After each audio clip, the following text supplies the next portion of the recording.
Welcome to my channel, where there are interesting and equally sensational stories. Listen to today's story. My ex cheated on me with 4 different dudes.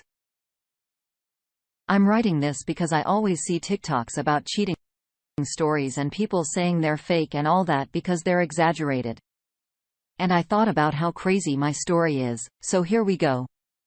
This is a repost with slightly more details because I forgot paragraphs.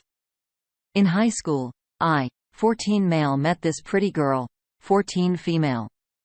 As a freshman, we would then go on to talk off and on for 3 years until our senior year when we finally decided to take each other serious and we began dating. We both had pretty religious parents, mine being Christian and hers being Muslim. So we both were virgins and ended up losing it to each other. I guess that kind of gave me more confidence in the idea that she would never cheat because she wasn't really like that in the first place, but in reality, I missed all the red flags. Anyways, fast forward about 4 months into our relationship.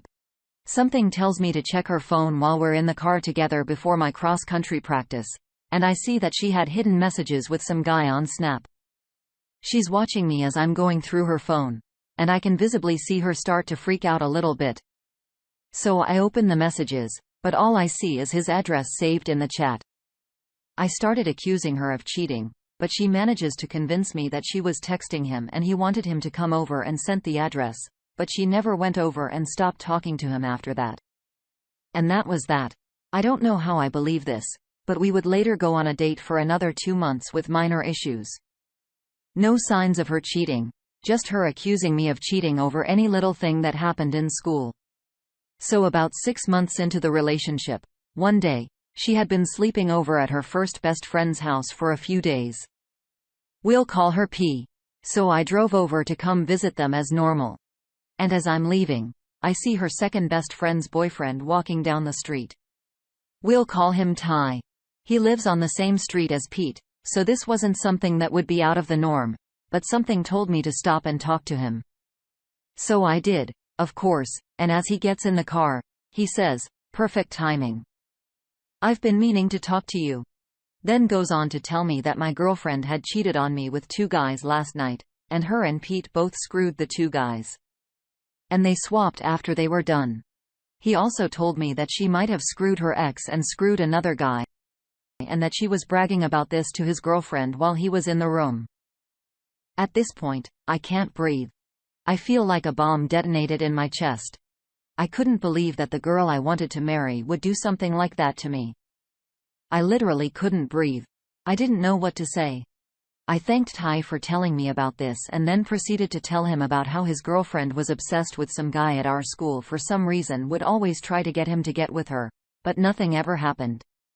So we decided to act like we didn't know till the next day so we could confront our girlfriends separately, but at the same time, and break up with them. All day, my heart pounded in my chest, like someone was hitting a drum.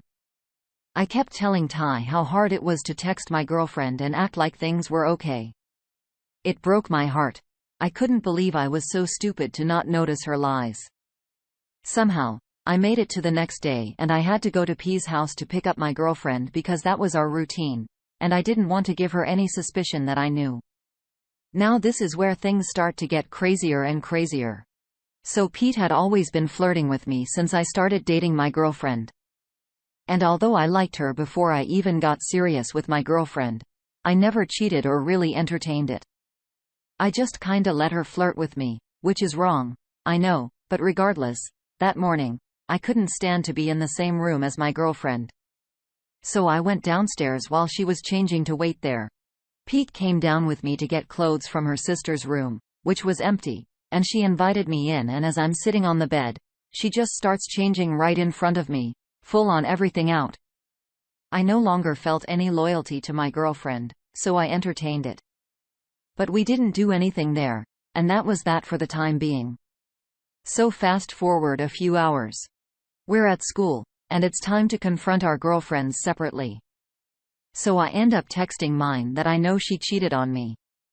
And 5 seconds later, she somehow finds me in the hallways immediately and starts spazzing out on me, saying that Ty was tripping on his girlfriend and then we would talk about our situation later. So I'm rightfully angry that she's putting our situation to the side to attend to Ty and his girl when our situation is just as bad. So I ignore her and walk off. Fast forward a few hours. We all end up at P's house talking about everything, and she's desperately trying to convince me she didn't cheat. Swearing to God and everything, swearing to Allah also because she doesn't believe in God technically and believed in Allah. Swearing on her dog's life. Swearing on her going to heaven or hell. She even said that the two guys thing that happened with Pete was forced at first, and then she just gave in after because it was too late. Almost believed her, and then Ty's girlfriend ended up confessing to me everything and giving me every single detail, explaining that my girlfriend was lying to me and she couldn't stand to see it continue anymore because she was a Christian woman also and saw it as evil at this point. Update. So after I grilled my ex for hours, she eventually admitted that she had been lying and she just didn't want to lose me. She's still stuck to the lie that she had been forced for that particular scenario, but she ended up telling me she F'd the guy that sent her the address and that she drove over to his house in my car during lunch without me knowing because I would let her carry my keys at school. And she screwed her ex hours after because she didn't like the sex with the other guy.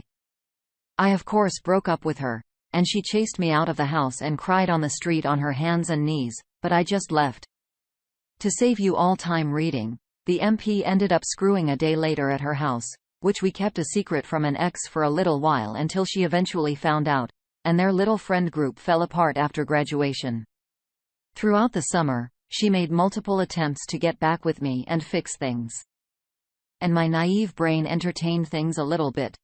But throughout the summer, unbeknownst to me, she ended up hooking up with two guys. She effed with P again, but this time, just her again. And this time, there was no way she could claim they forced her because she invited them over and initiated everything. Her friends told me immediately, and she once again tried to deny it and swore up and down. Just to later admit that she did indeed do it.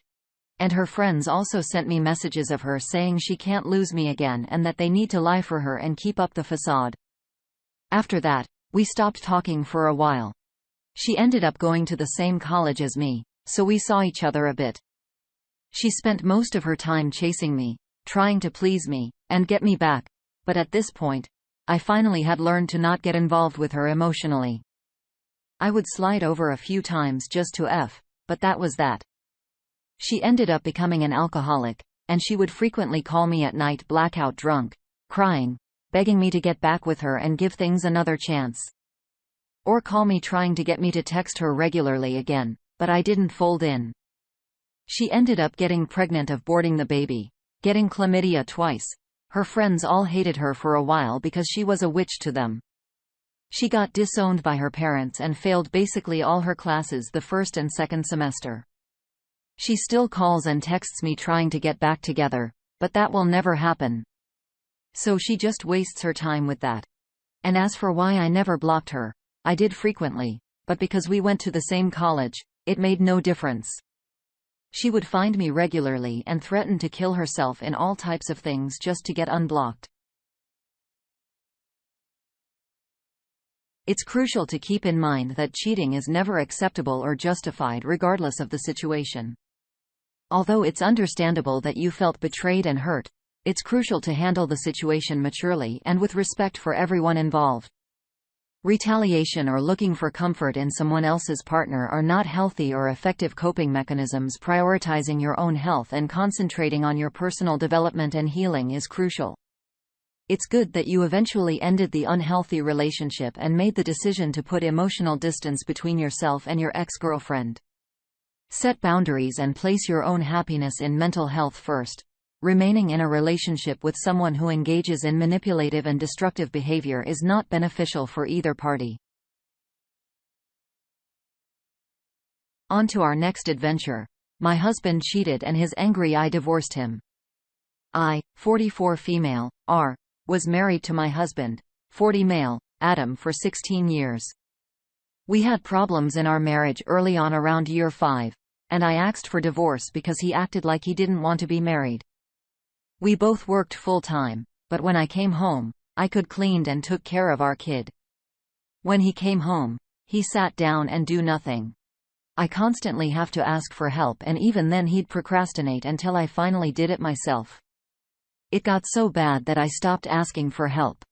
I found out I was pregnant and decided I'd rather be alone with 2 kids and stay with him. I asked for a divorce. He cried and said he'd do better and help me more. To his credit, he did improve for about 6 months. Then he went back to his old ways, and over time, he got worse. A few years passed, and he was out of the country on business when I was going over the bills and noticed our cell phone bill was over $2,000. I noticed 2 numbers in particular were called the most. So I called them, and one was a younger woman he was sleeping with, and the other was her father. Apparently, he'd been dating her for months and had met her family. He'd lied and told them we were divorcing and she, Lenny, could move back to the States and live in our home.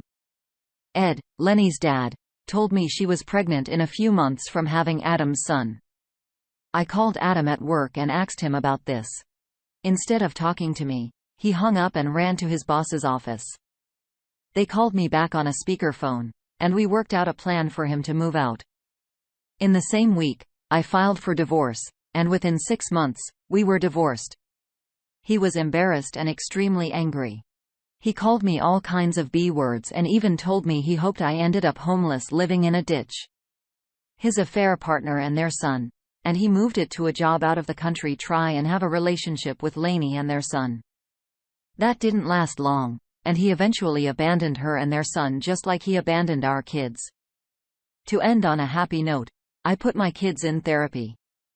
My oldest kid refused therapy and eventually blamed me for the divorce.